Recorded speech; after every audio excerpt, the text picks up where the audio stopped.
And those people have a parliament. 20 different indigenous communities in Guatemala passed resolutions saying you have no right to build this mine on our land because you're going to spoil and ruin our water.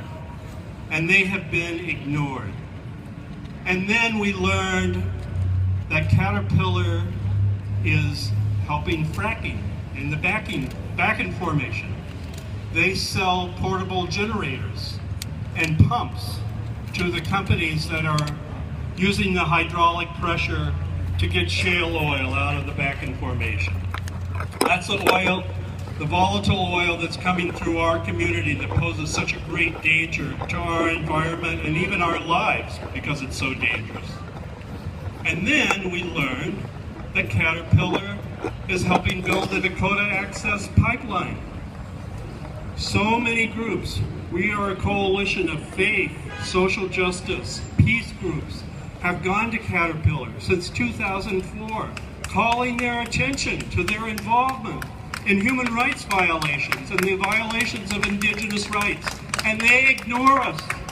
They ignore all of these groups that have pointed out their violations of human rights and indigenous rights because they want to make money, because they want to profit. So we are asking people, here is a time for us to unite, for us all to come together and tell the city of Portland, you passed a beautiful resolution condemning DAPL. It was a great resolution, but words are not enough. You have to follow it with actions. If you truly are against the pipeline, stop giving money to the company that's building it. Yeah. We're Caterpillar. And if I could add just one more thing. As a white person, as a descendant of European settler colonialism, I am glad to see so many white allies of Standing Rock here today. But I want to add, it is not enough. We can do better. We must do better because we have a special responsibility. We have a special responsibility because we benefited from the ethnic cleansing and the acts of genocide committed against Native Americans. This was a grave injustice, a grave wrong, and we must start setting it right. Phil pointed out, they originally planned to route this pipeline north of Bismarck. Yeah. But then, guess what? Bismarck is 88% white. And they objected. They said there's a danger, a potential danger to our drinking water. So they rerouted it. And where did they reroute it? This is not just an environmental justice issue. This is also an issue of racial justice. We have to start speaking up against white supremacy and white privilege. White people, we must speak up against this. It is our obligation, our special responsibility to do this. When they produced the environmental maps for the permits, they eliminated any reference to the Standing Rock Reservation.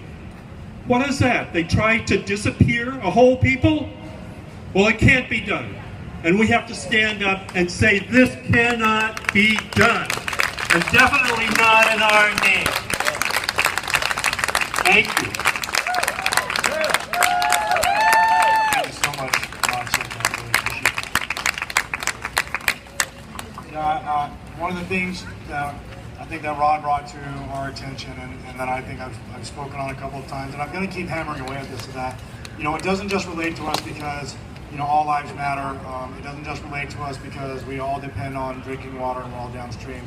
What's going on out there relates to us because we have the same issues going on here in our own state and in Washington. And one of the people that is here today is a gentleman named Hugh. He has the stand over here where he's got the smoked salmon. That is his livelihood. That has been the livelihood of his family and his people from time immemorial. That's one of the things that I think that is one of the issues that Standing Rock Sioux are saying, is that they depend on this water, they depended on this water for as long as they've been there. And that same issue applies here. So Hugh, if you're ready, oh, there he is right there. I was looking for the hat. Hi, my name's Hugh Alcott. My Indian name is Wissa Tanata. My people come from the Arctic Circle. My people are the Inupiat. The water for our people connects us all, whether we're from the Arctic Ocean or South America. The connection is that water through the rivers. When the water evaporates from the oceans, it goes to the mountains and comes down through the rivers to everybody around the world. So, with that water, it affects everything. So, with the oil and the other things they put into the water, the chemicals, it affects everybody worldwide. You can have a spill over here, but it's going to affect it 200 miles away. And the people, these big companies don't realize how connected to the earth we are. Everybody. Everybody is indigenous to this earth. Whether we are American Indian, African American, European, we're all connected. We're all connected by the sacred Beth, the Sisiuas, our sacred Beth, and our sacred waters. My company is Sacred Waters Fish Company. And it's to honor the water and honor the fish and honor the people. With the proposed pipeline that we're protesting against with our brothers at Standing Rock and our sisters, they want to put that pipeline under the river. Well, what's going to happen when that breaks open? What's going to happen? The river's going to get poisoned. And if it does that, it's going to affect millions of people along that river. And then they'll wake up. These people will wake up and realize when it's too late. We don't want it to be too late. We want to help our brothers and sisters make that stand now, here today. For all our people, our generations to come, our plants, our animals, our fish that survive. You know, it's a great day to be human, to be able to raise our voices, our songs, our prayers, to help the environment. We were placed here to take care of this world and take care of it in a good way. It's time to wake people up that just sit on the couch and watch the TV. It's time to wake them up and let them realize what these big companies and the governments are doing to our land, our people's land around the world. I thank you for this time. I raise my hands up to you guys for being here and supporting us. Asa Kasiyans.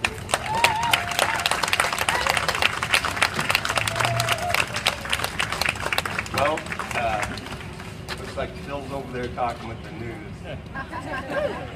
So, I guess we can keep talking, I guess. So, the company, Sacred Waters, you know, you see our t-shirts here, it says Sacred Waters, then on the back it says the Salmon people stand the Standing Rock. In my culture, the Inupiat legends and stories was, there was a family that had a daughter, and she was a big girl. And they were out in the Umiak, which is a seal skin boat that we use, whether we're hunting whales or walruses. And they were out on the waters, and they got caught in the current. And so the daughter, she was always hungry.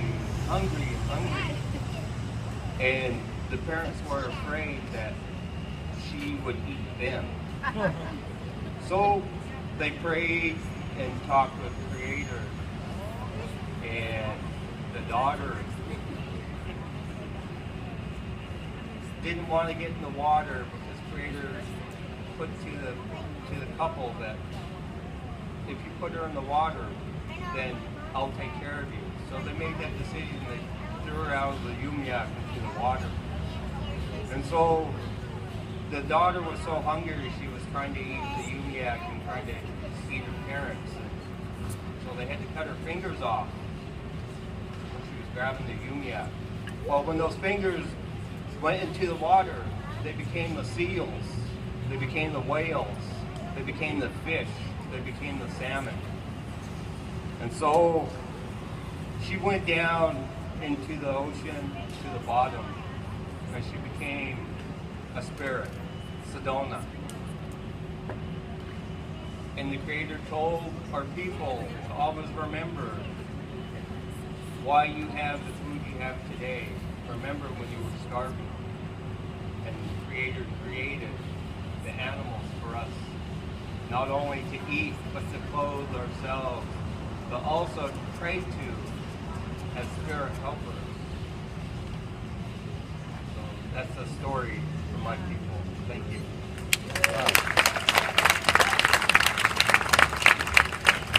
All right, thank you, Hugh.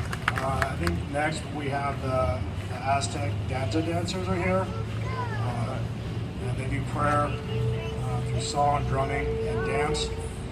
Please remember that this is not a performance, so they do not expect applause. This is prayer in the way of their people. Before they come up and begin what they're doing, I see them coming across with some drums. One of the things I want to talk about, as I was listening to Hugh tell the story from his people, something that I really have thought about before, and that really I think has to come into focus right now, especially after Rod Such's powerful presentation and speech, is that at one point in time, all people were indigenous people. And if you really look back over your history, I hear the term white people, and I hear the term Caucasian, and I really don't understand exactly what those are, because I understand that for myself, I'm Irish, which used to be an indigenous people, a tribal people that lived in harmony with the earth, and we're a matriarchal society and worship the goddess, which is Mother Earth. I'm also Mescalero Apache and Yaqui, and those are also indigenous peoples, and those are peoples that were a matriarchal society, and they lived in harmony with the earth, and they worship Mother Earth as a goddess. And when I really think about it, and when I don't know, I think one of the gifts that Creator gave me is this ability to step back from an issue and see the bigger picture, and then step back a little bit further and see a bigger picture. And when I step way back and I look at history, if you want to start with the Sumerians, where all of a sudden these people just popped up out of nowhere, and they had education, and they had government, and they had religion, and they had money, right? They had these systems of control that exist today. As that way of life, or what they like to call civilization, has moved across this planet from Sumeria to Egypt to Rome, into Greece, down into Germany, and down through Europe, what has also happened is the same thing that happened to Native American peoples, and that is the genocide of indigenous peoples of all of those places by civilization. So, to me, white or Caucasian is an inaccurate term. It's a term of genocide that was committed on your people, that you are so far disconnected from that you don't realize or remember it. And that's why I think it's very important to get out there that while genocide, the United Nations said that the way that the Standing Rock Sioux are being treated right now fall into line and accord with their definition of genocide. So genocide is still going on to the Native American peoples today. And here's this funny thing is that I know growing up, I would start talking about what happened to the natives, right? But I grew up in the dominant culture, so all my friends were Caucasian or white. And when I would start talking, they would get really defensive. And so, I just finally had to stop talking about it. And I think that why that happens is I think that most people that are not of Native descent, or not of African or Black descent, or Mexican descent, are trained and indoctrinated, and they're lied to as well, and they're put to sleep with this idea that they have privilege because they're of the Caucasian race. And what that really means is that their culture and their spirituality and their traditions as indigenous peoples of the lands that they came from were stripped away from them in acts of genocide that were perfectly committed.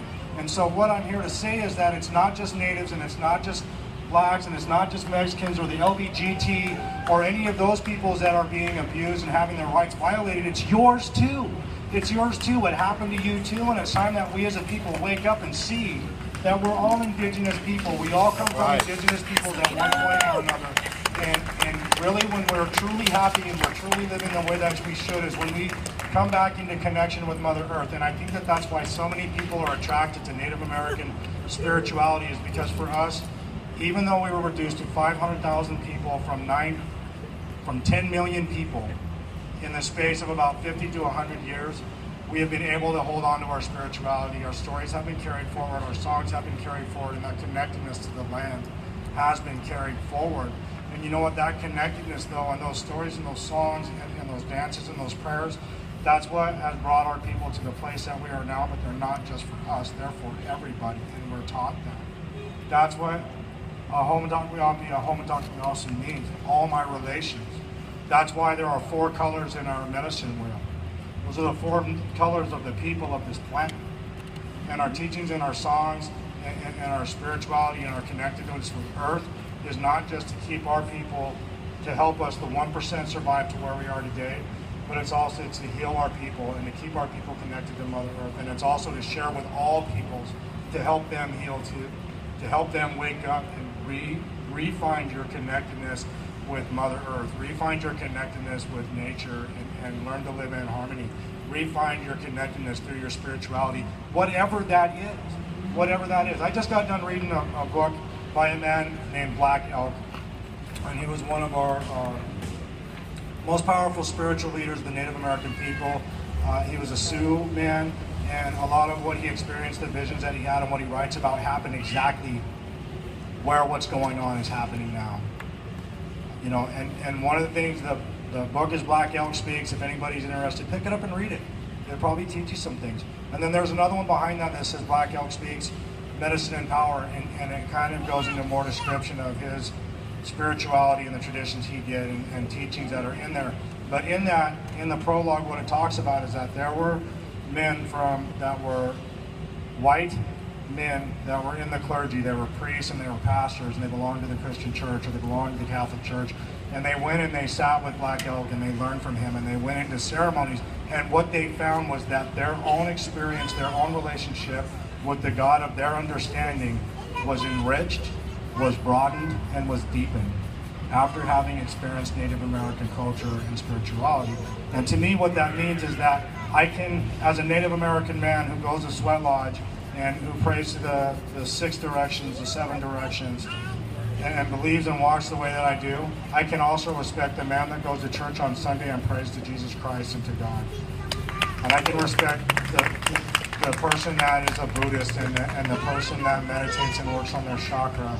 I can respect all of those, because one of my teachers, one of my elders that's no longer with us, a man named Jubal Perkins, what he used to say all the time is that things that move in power move in a circle.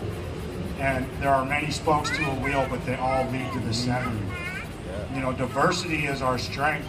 Acknowledging each other's beauty and respecting each other's culture and each other's spirituality and each other's different ways of walks of life, and then coming together in mutual respect and mutual acknowledgement, that is our strength as people. And that is what we need to continue to cultivate and continue to honor.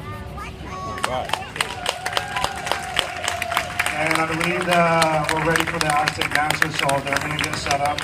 I'll have a few words from John. And I believe you ladies are okay if you want to stay right there, if you want to move in the shade.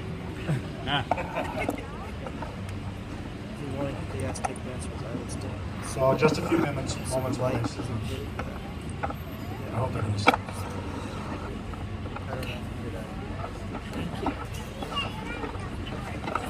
You're right. I ran out of room on my sign. It always happens.